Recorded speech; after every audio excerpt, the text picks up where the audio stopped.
Good morning, everyone. Happy Wednesday. Welcome back to my channel, and thank you, everyone, for joining me here this morning. This is your daily news report and fourth stimulus check update. The next round of payments will be sent out to eligible Americans very soon.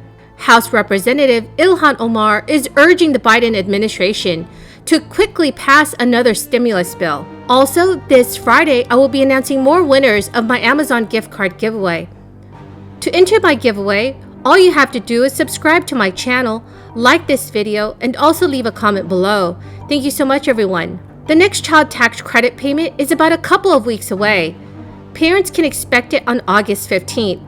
Qualifying families with children under the age of 6 will receive $300 per child each month. Families with children who are 6 to 17 years old will receive $250 monthly. The remaining half of the credit will come with tax refunds, bringing the total to $3,600 per child for families with children under the age of 6, and $3,000 for families with older children. It is an increase from the previous credit of $2,000 per child. While the next payment is the second of 6 payments coming, Americans are waiting to know if more stimulus checks will become a permanent thing. Lawmakers have recently proposed legislation that would hand over recurring stimulus checks or guaranteed income, with monthly payments of up to $1,200 for adults and $600 for children. The two bills, a guaranteed income bill and an alternative economic metric bill, were recently introduced by the progressive Democratic lawmakers. Representative Ilhan Omar wrote in a Twitter post, "It is time we prioritize new economic indicators and economic policies that will prioritize sustainable and equitable growth.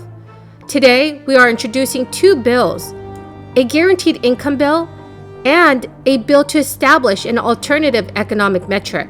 The president's a lawyer, spent 36 years in the Senate, was chairman of the Senate Judiciary Committee, 8 years as vice president, half a year as president.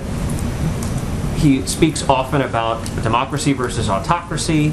He's issuing or overseeing this order from the CDC in the face of doubts about its constitutionality, which he seemed to echo yesterday.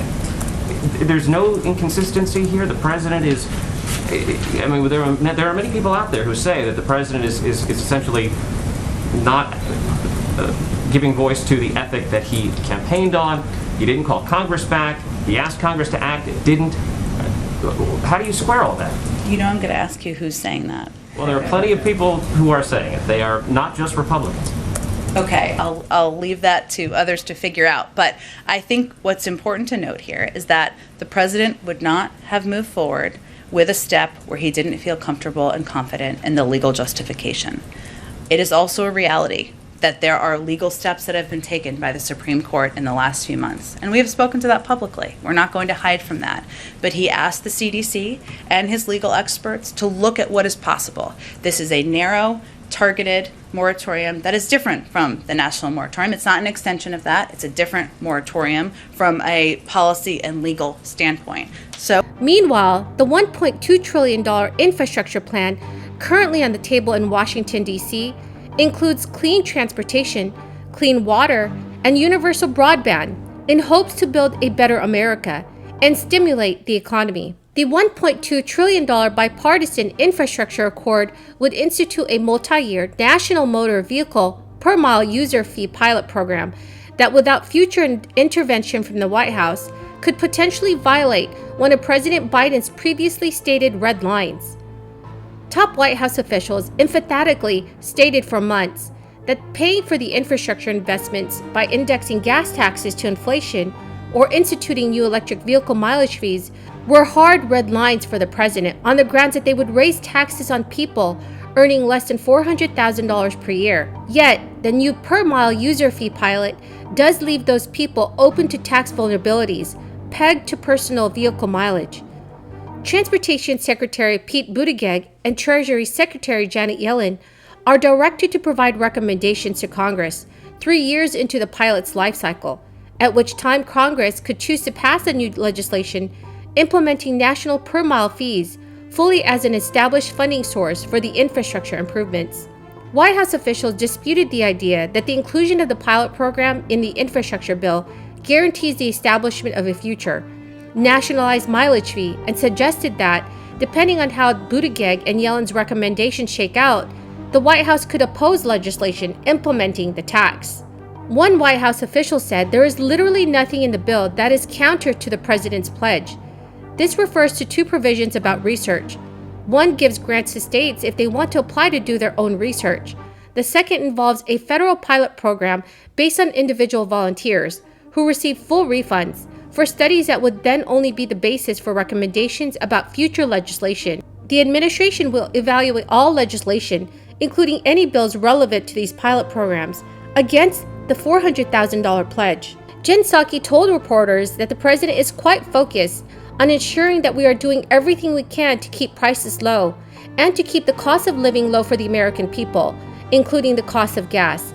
That is why he was vehemently against a gas tax, why he was against a vehicle mileage tax. So what are your thoughts, everyone, on the vehicle mileage tax? Please leave your thoughts in the comments section below. As part of the American Rescue Plan stimulus relief bill, states were allotted over $200 billion to spend towards their economic recovery from this crisis.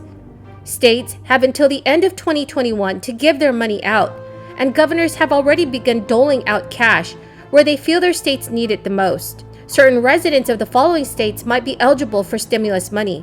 California has a state budget surplus, largely due to its unique tax system. California has a progressive income tax schedule, meaning that the more you make, the more you pay in taxes.